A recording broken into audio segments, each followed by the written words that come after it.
I would like to know if you could give us some insight about SSRIs, specifically sertraline. There's millions of people on these drugs for long periods of time at high doses. When they try to come off of them, the medical field often insinuates or implies that it would just take a couple of weeks of withdrawals. However, the brain zaps and the seriousness of the emotional impact for many of these people as they try to come off of them is quite intense. Is it possible for the brain to eventually adjust and overcome to these withdrawals? Or are some people destined to be on them for the rest of their life?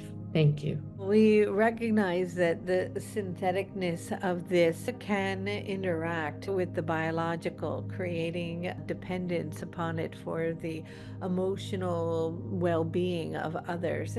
And that when one feels a need and is ready to withdraw from substances, it is of importance that it is done very slowly and incrementally, in a way in which the body and the mind and the emotion can begin to adjust to the changes that are taking place. However, it is absolutely 100% possible when and if, after one has experienced the connection to this synthetic process and are ready to release it and slowly to move away from it, to come back into a harmonic balance within themselves and to be off of it. But it also requires the emotional work. And much of what is occurring and with synthetic drugs that at times are necessary for one to come back into balance within themselves or to receive for healing in the body, etc., that there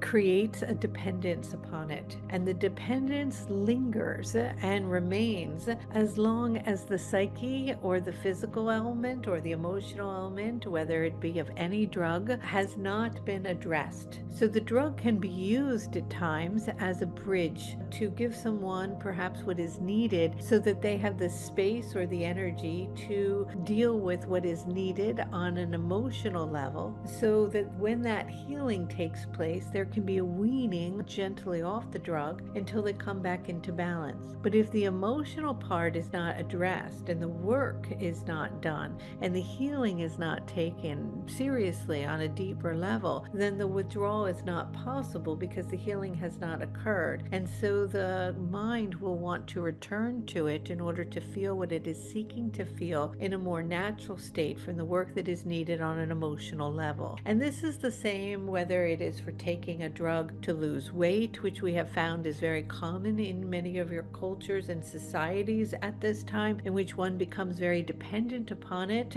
And as soon as it is done being taken, the weight returns because the habits or the emotions or whatever was needed to be healed to bring harmony and balance within the energetic body did not take place. And so although the drug temporarily appears to have worked, it cannot maintain this sense of stability. And it is the same for any drug that is taken for any ailment. It can bring balance, harmony, but it can bring a relief to symptoms, but the healing still needs to happen. And that healing occurs on an emotional level, on a physical level, on changes in habits, in behaviors, in reflection, in contemplation. And when all of that comes into fullness, into integration, into healing, then at times the drug can fall away or is no longer needed or can be weaned off. And so we are not saying that one should not take a drug or should take a drug, but we are saying that the healing itself does not occur from the drug, but it gives an opportunity on many spectrums of many situations, space, in order to do what is needed to bring the body back into balance naturally, in which then the drug itself can be weaned off, in which one can come back into a harmonic state.